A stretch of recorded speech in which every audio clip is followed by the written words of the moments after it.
Bien, vamos a intentar compartir una reflexión sobre la sinodalidad y la vida consagrada. Voy a centrarme sobre todo en lo de la vida consagrada. Todos sabemos ya que sinodalidad es caminar juntos y que es un tema o un contenido con un valor importantísimo para entender nuestra iglesia. Es una invitación del Papa, quien toma una frase de Juan Crisóstomo en el siglo IV, quien decía que la iglesia tiene nombre de sínodo, o también que sínodo es el nombre de la iglesia. Sínodo es caminar juntos, es hacer un camino, y la palabra camino todos sabemos el contenido que tiene. Para nosotros, los seguidores de Jesús, a partir del bautismo iniciamos un camino.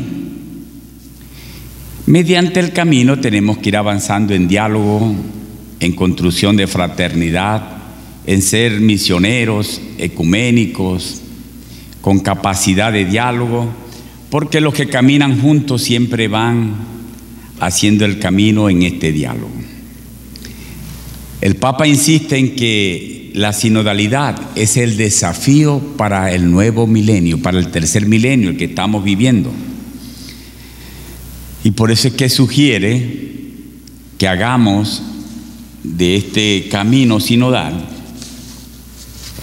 como un horizonte de vida en la iglesia.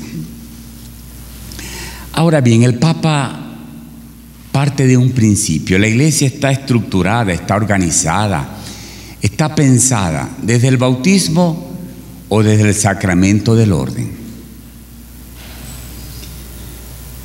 Y por supuesto, él se responde, él dice, está estructurada, está pensada desde el sacramento del orden, todo en torno al ministro ordenado.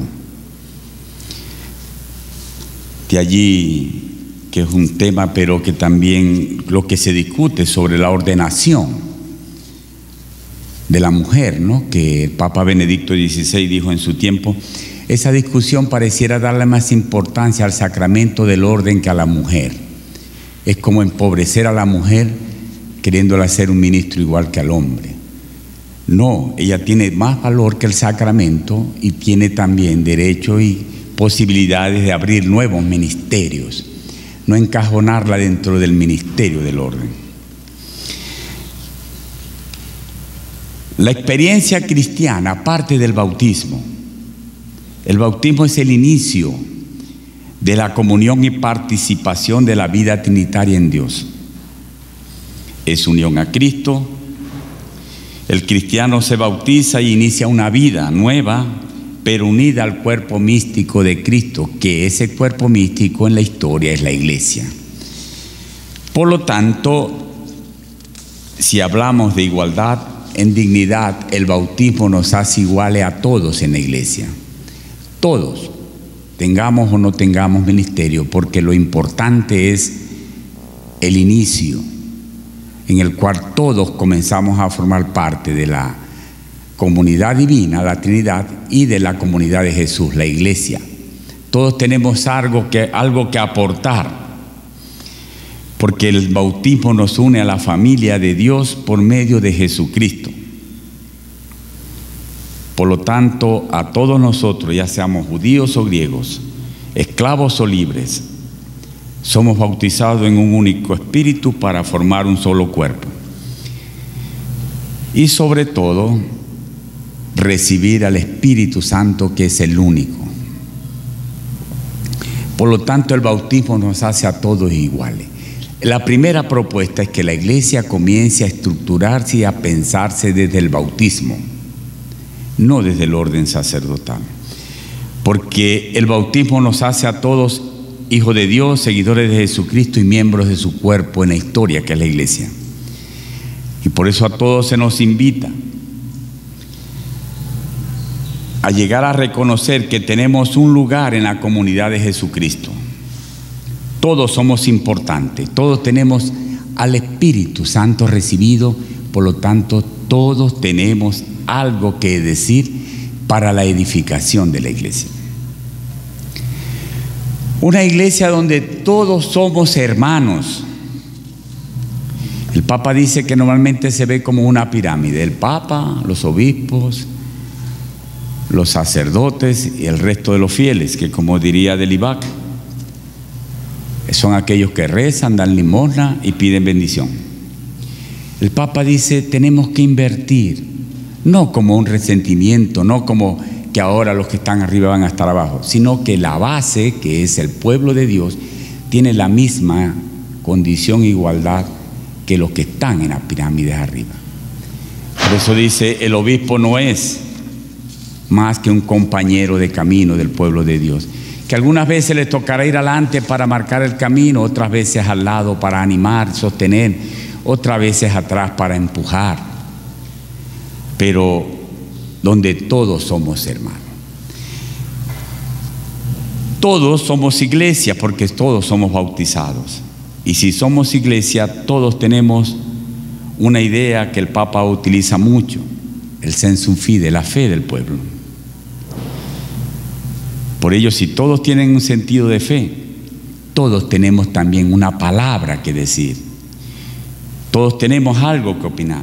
Todos tenemos algo que aportar y compartir dentro de la iglesia de hermanos.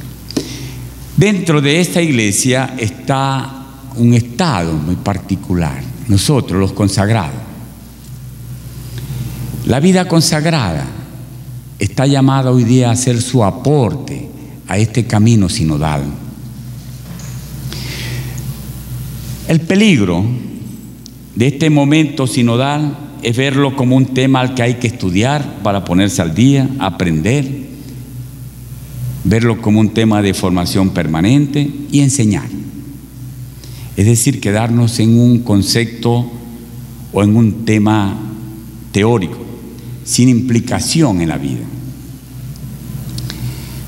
Pero la sinodalidad tiene que ser un tema de valor para nuestras comunidades, para el pueblo creyente de Dios,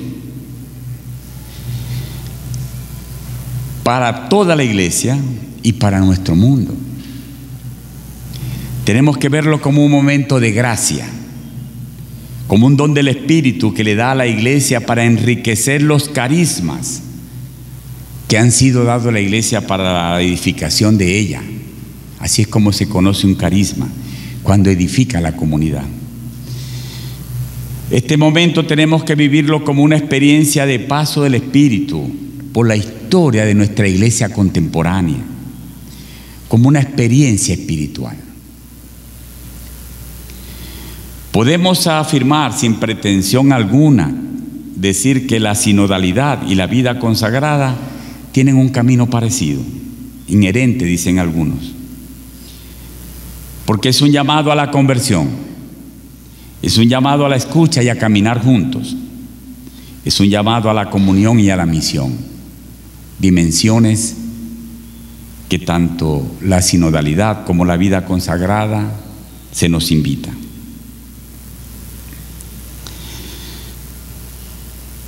La vida consagrada es un carisma dado por el Espíritu Santo para la edificación de la iglesia, para la santidad.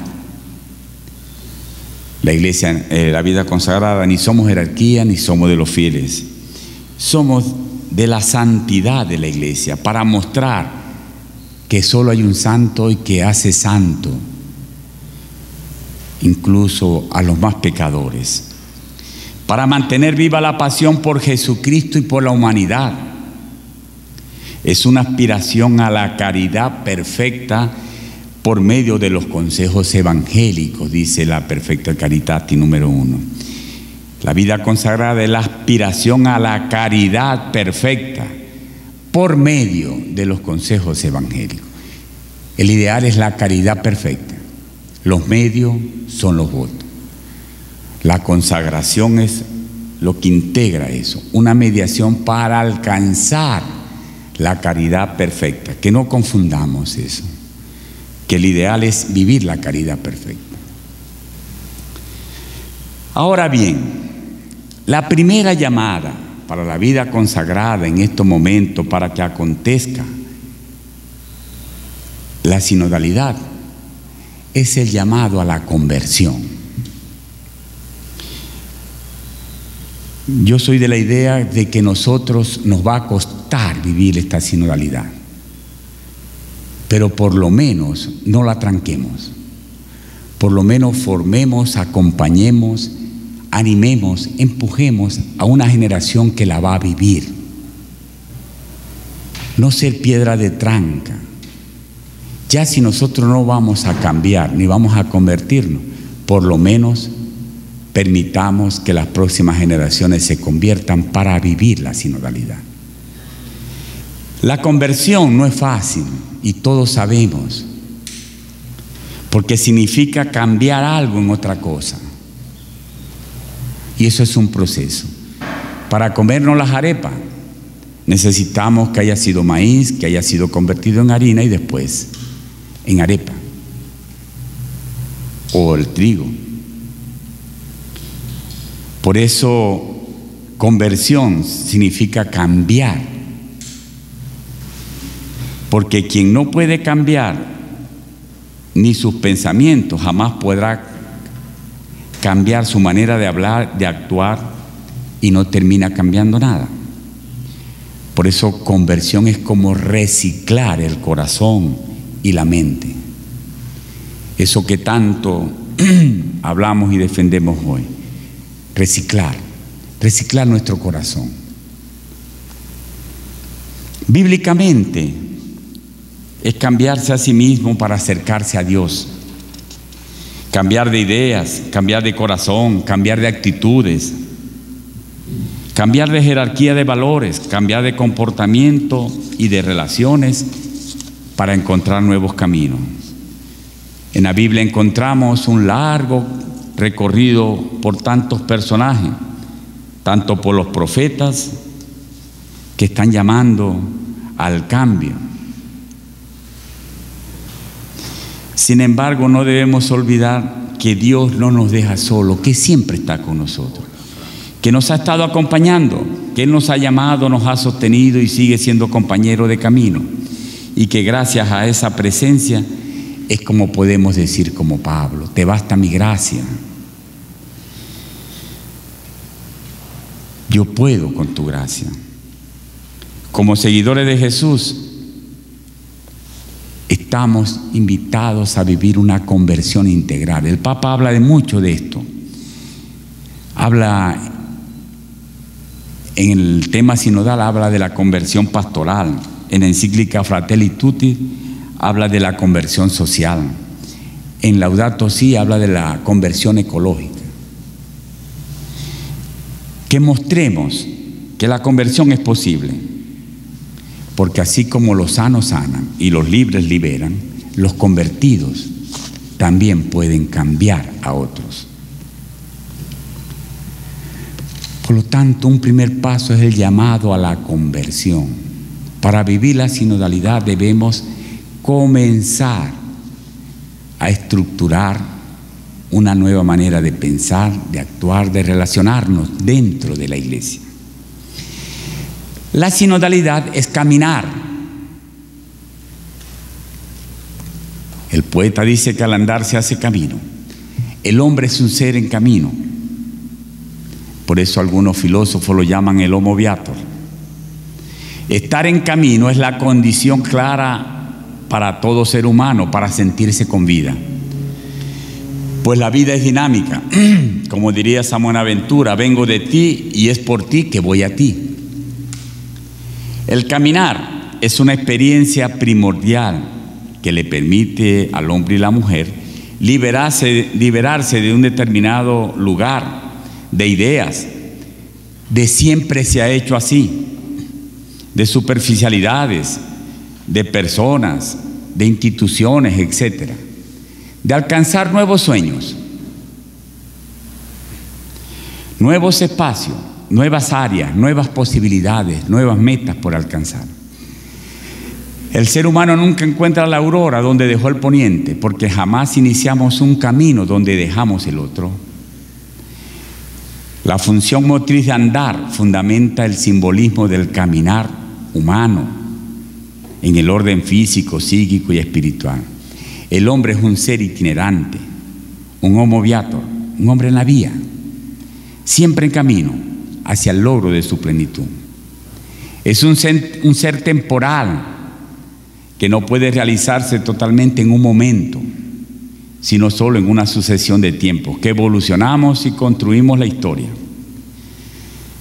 La especie que permanece viva no es la más inteligente ni la más fuerte, sino la que tiene capacidad de cambiar, de transformarse, de adaptarse a la nueva realidad de situaciones y caminos. Esto lo dice Charles Darwin, el padre de la evolución. La especie que permanece viva no es la más inteligente ni la más fuerte, sino la que tiene capacidad de cambiar y transformarse, en evolucionar.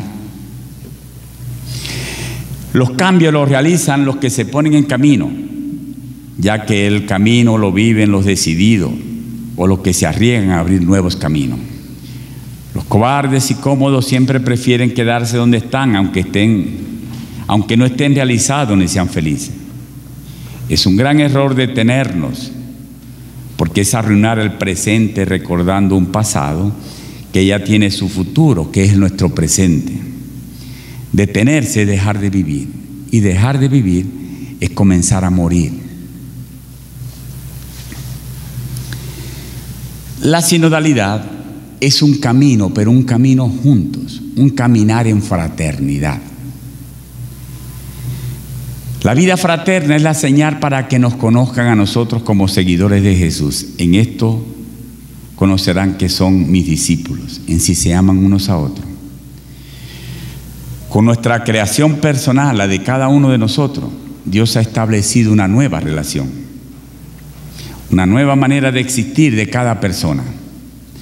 Todos somos una autoexpresión de Dios, y lo más grandioso es que todos somos gratuitamente una palabra amorosa, una buena nueva de Dios para el mundo, cuando nos llama a existir. Con la encarnación de Jesús, Dios establece una nueva manera de relacionarse con nosotros, una relación de padre e hijos. En su encarnación, Jesús nos muestra cómo es Dios, un padre que crea, un hijo que salva, un espíritu que dinamiza, santifica y actúa en la historia de cada uno de nosotros. Dios se nos muestra como la comunidad, como la familia. Y nuestra experiencia de fe nos enseña que Dios es amor y el amor es relación. Y que tiene su origen en la relación del amor de Dios que nos invita a vivir en comunión. Donación, intimidad. Dice el documento Vida Fraterna en Comunidad. Como familia unida en el Señor, la fraternidad religiosa es por la misma naturaleza el lugar donde se ha de poder alcanzar especialmente la experiencia de Dios y poder comunicarla a los demás. Somos lo que vivimos dentro de casa. Todos estamos constituidos por la relación y por eso nuestra tendencia es a vivir en comunidad. El documento dice vida fraterna en comunidad. No basta estar juntos, hay que vivir como hermanos. La persona humana crece, madura y se santifica a medida que entra en relación, cuando sale de sí misma para vivir en comunión con Dios, con los demás y con las criaturas, dice el Papa en el Laudato Si. 240. De allí que todos nuestros carismas no son más que una expresión espiritual, una experiencia del Espíritu, de ese gran deseo de que todo ser humano, sobre todo quien se consagra la vida a Dios, sea testigo de su reino fraterno. Nosotros los religiosos somos personas que no hemos escogido por gusto ni por placer nuestro estilo de vida. Hemos sido elegidos, hemos sido mirados con cariño, hemos sido llamados. Los amigos eligen. Los amigos de ustedes son a quien ustedes les dé la gana de elegir. Por mucho que ustedes quieran ser amigos míos, si yo no quiero, no serán nunca. Los amigos se eligen. Los hermanos se dan. Son un don gratuito. Cuando nosotros nacimos en casa ya habían hermanos y después de nosotros llegaron otros y no los elegimos, no los dieron. nos los dio Dios. Este es el principio. Nosotros no hemos elegido esto, nos han elegido y nos han regalado unos a otros como hermanos para que vivamos, caminemos juntos. La fraternidad también es una tarea. Nadie se engañe, nadie va a encontrar una comunidad hecha para vivirla de una manera sabrosa. Tiene que construirla. Caminar juntos, ponernos en camino en vida fraterna. Sinodalidad es desarrollar la capacidad de escucha. El Papa Francisco nos indica ya desde el comienzo que la sinodalidad empieza por una actitud de escucha, pero escuchar es más que oír, dice él. Para que sea realmente una actitud de escucha y de diálogo, tiene que existir una libertad al hablar. Al Papa no le da miedo esta libertad, él le da miedo es lo contrario. Él dice que el problema de la globalización es querer hacer un solo pensamiento, un solo color, una sola ideología, un solo pensamiento. Y por eso él dice que hay que hablar con libertad y prestar atención con humildad para escuchar. Por eso es que él habla de que en el diálogo no tengamos miedo a las polaridades, sino a buscar el consenso, no a imponer, no a manipular, no a engañar, sino a intentar hacer posible que todos tengamos algo que decir. La palabra es lo que ya existe. El silencio, el escuchar, es crear posibilidad de lo que no existe, porque el silencio es lo que no existe. Y a ese silencio se le pone un contenido, se le da una creación y comienza a existir. Si queremos vivir algo nuevo, comencemos por escuchar. Escuchar lo que tanto han hecho silencio a través de nuestra historia. Tantos hombres y mujeres que tienen algo que decir a nuestra iglesia y no han sido escuchados. Esa posibilidad ha desaparecido por esto, por demasiada palabra y poco silencio. La sinodalidad acontece cuando se asume la condición de discípulo y misionero. El llamado es a recuperar la opción fundamental de discípulos y misioneros que nos propuso Aparecida, porque es lo que define la condición del creyente y de todo seguidor de Jesús. Son dos caras de una misma moneda, no son dos caminos y dos momentos. Discípulos y misioneros es lo mismo. Se aprende a los pies del maestro, se escucha al maestro y se sale a expresar eso que se ha escuchado, que se ha compartido, que se ha rumiado.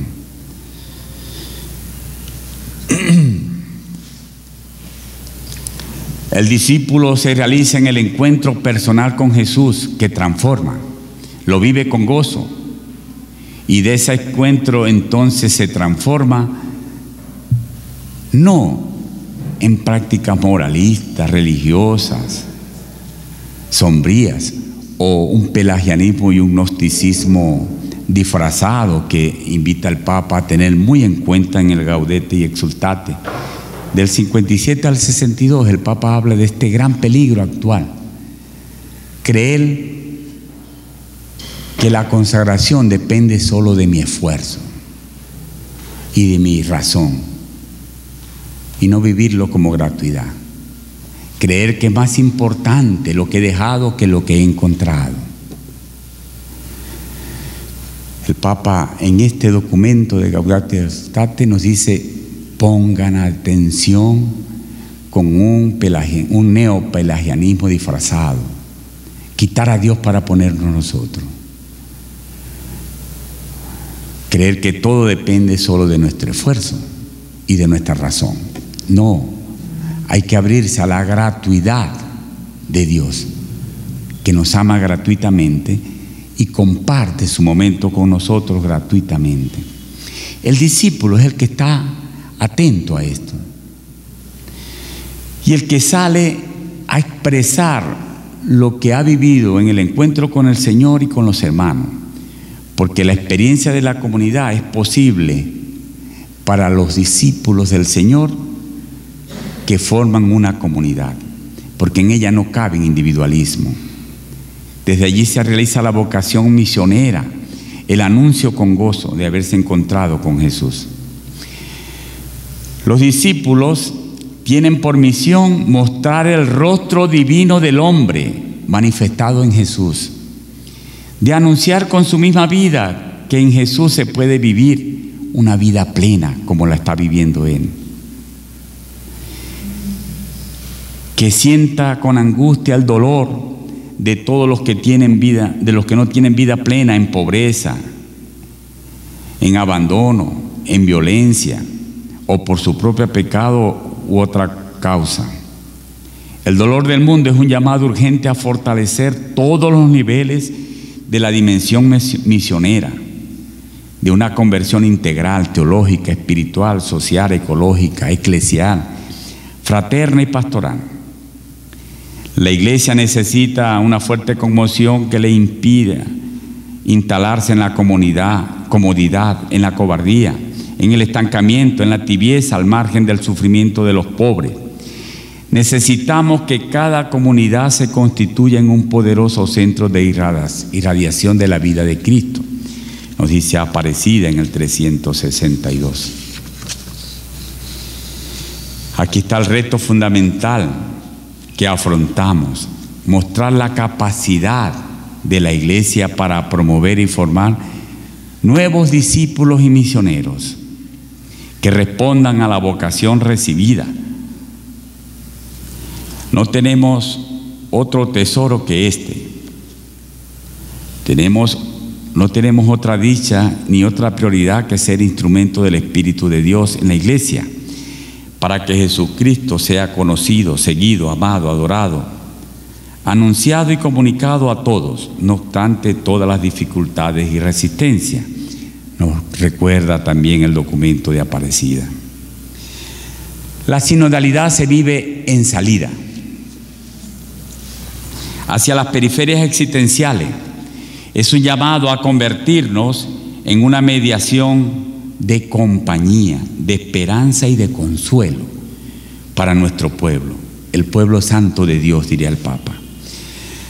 Los gozos y las esperanzas, las tristezas y las angustias de los hombres de nuestro tiempo, sobre todo de los pobres y cuantos sufren, son a la vez el gozo y la esperanza y la tristeza, angustia de los discípulos del Cristo, dice la Gaudium Spes número 1.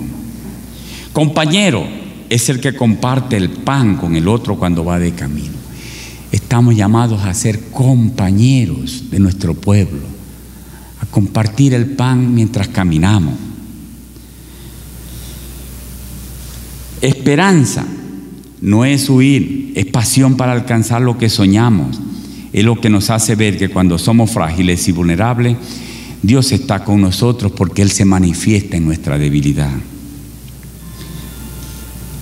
Recuperar nuestra esperanza para que no nos ocurra lo que le sucedió a María Magdalena, que por llorar un pasado no veía la vida que estaba sucediendo a su lado. Al descubrirla se pone en camino, se pone en salida. Consuelo. Consuelen a mi pueblo, dice el Señor nuestro Dios. Es el llamado de Dios para que sea mostrado su rostro de misericordia para quien está siendo consumido por el sufrimiento, nuestro pueblo actualmente.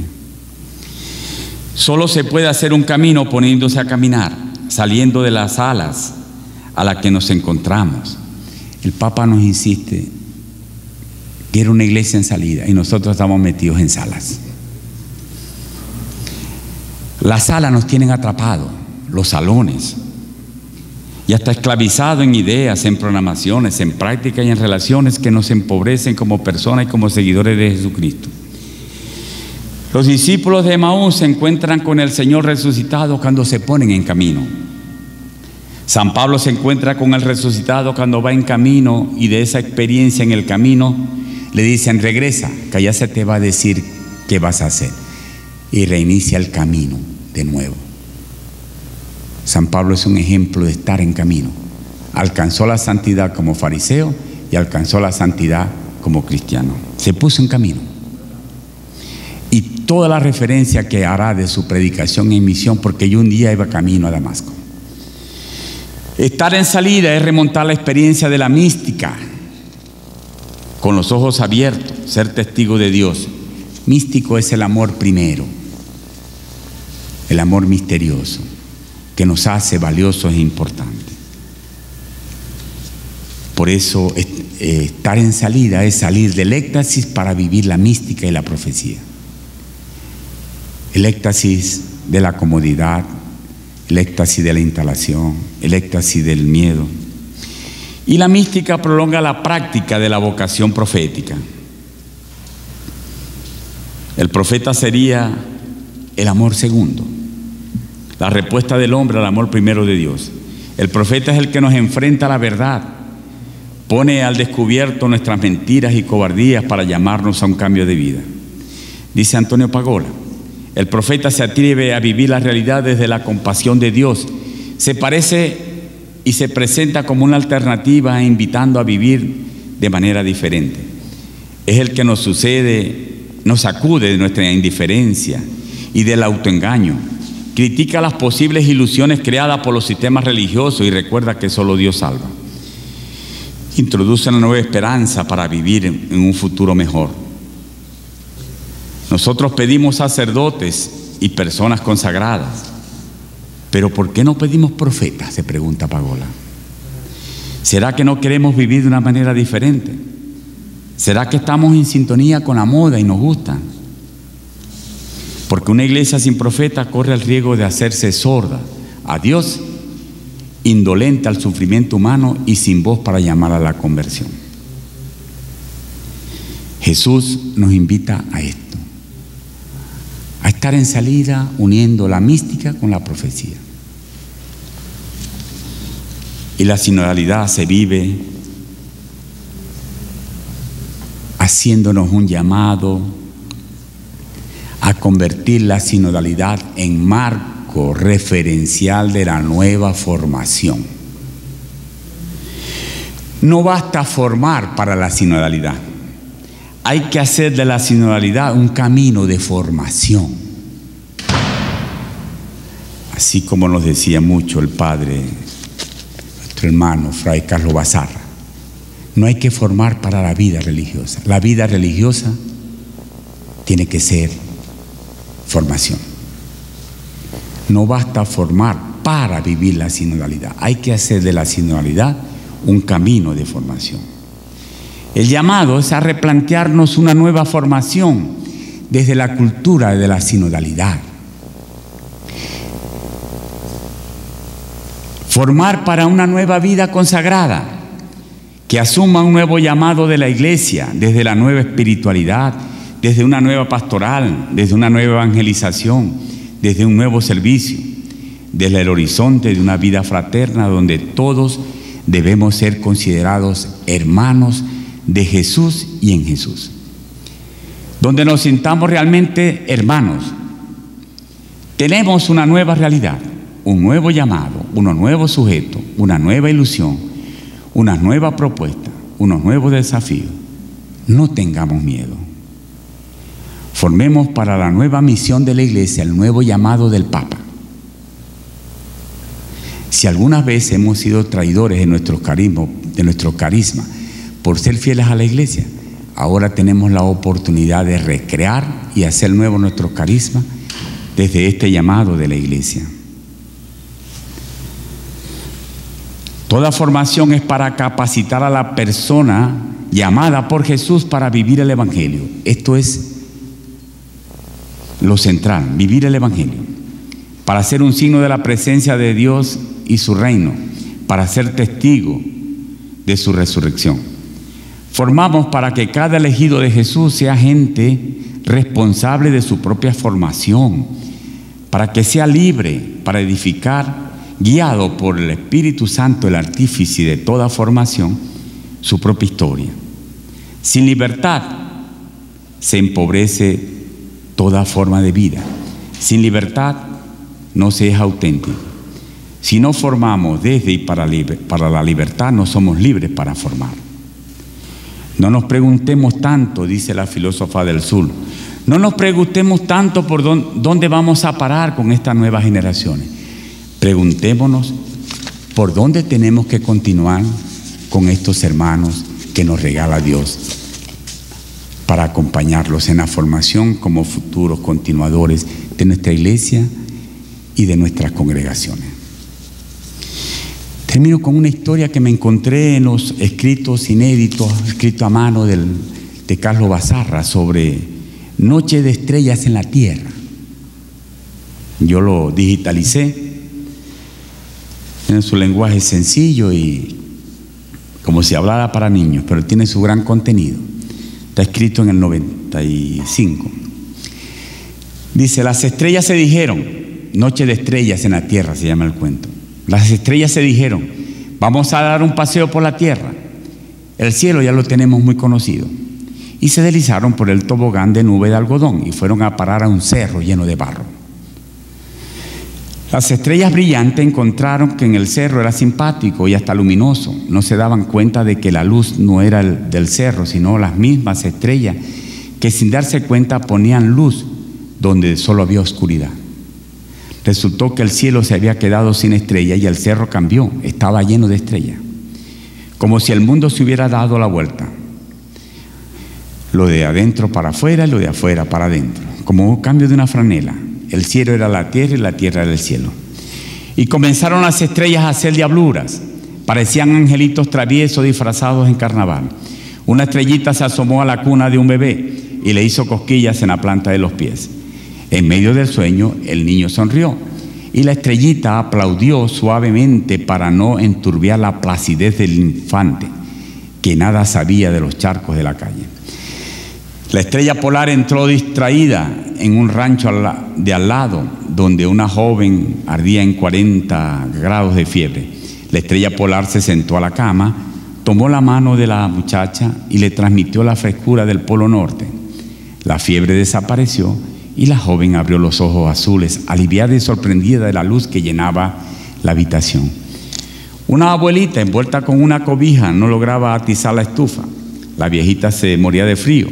Unas estrellas morochas, Castor y Pollux, se pusieron a soplar sobre las brasas y las candelas se desperezó.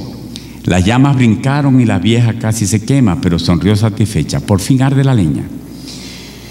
4 casas más arriba subieron las escaleras, hablando a la derecha otras estrellas, donde mamá estaba sudorosa golpeando la masa de harina pan para hacer las arepas de toda la familia. Llegaron juguetonas las estrellas de la Osa Menor, se pusieron a danzar alrededor de la cabeza de la mujer y la convirtieron en reina coronada de estrellas. Apaga los bombillos, gritaba un hombre desde la cama, que al fin de mes la factura me saldrá cara, no sabiendo que eran la luz de las estrellas. Aquella noche fue de verbena, la gente se levantaba y veía todo el cerro iluminado. Soñaban o estaban despiertos, veían luces o veían estrellas. ¿Qué fiesta celebra el alcalde?, decían los partidarios contrarios. Pero todos podían mirarse las caras risueñas como si fuera Nochebuena en el gigantesco Belén en que habían convertido el cerro oscuro lleno de charcos. Pero ocurrió algo desagradable. Muchas estrellas no sabían caminar por el barro. Algunas se cayeron en los agujeros de agua sucia y se apagaron. Parecían fantasmas, como la ropa mojada y sucia. Los niños se asustaron y pensaron que eran personas extraterrestres y por eso las perseguían, porque estaban sucias y avergonzadas. Menos mal que las estrellas luminosas les dieron la mano y las pudieron salvar del hecatombe, arrastrándolas hacia las alturas de nuevo. El cerro volvió a quedarse a oscuras porque las estrellas tuvieron que escaparse y el sol estaba saliendo, y ya sabemos que cuando luce el sol no hay estrella. Así terminó la aventura de una noche de verano, cuando unas estrellas disfrazaron de angelitos traviesos para llevar un poco de alegría a las familias de un cerro. Hoy, esto fue en el 95, hoy los teólogos dicen que aquel fenómeno fue denominado crimbo, comunidades religiosas insertas en medios populares. Dicen que algunas religiosas y religiosos se apagaron, pero que otros lucieron como estrellas en la noche, como un nuevo Belén en plena Navidad. Y no fue un sueño, fue una realidad que nos desafía hoy día a querer vivir el Evangelio con nuestro pueblo de una manera sinodal. Gracias.